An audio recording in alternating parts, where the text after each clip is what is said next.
Oy, oy, oy!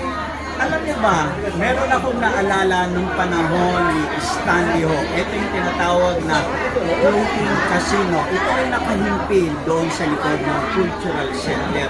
Yun ang kauna-unang pumapak sa cruise na casino.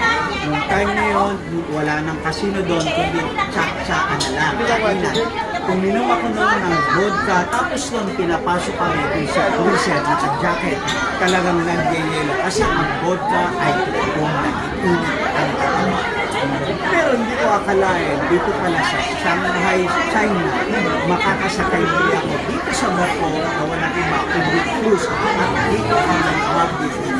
At ang kagandahan, kasama namin dito, kaya nagkakagulo, Chinese, siyempre, definitely, merong tinatawag na Thailander at merong tinatawag na Vietnamese at siyempre, ang Pilipino.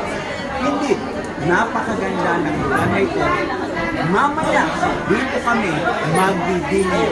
Kakain, talagang akala mo, chowking, o kumain ang hari. At napakaganda rito, makikita nyo rito yung lugar. At mamaya, dito na natin kung makikita namin ang sunset. This is the beauty. Oh, kita mo, ang kulay, di ba? Vietnamese yun. That is their culture.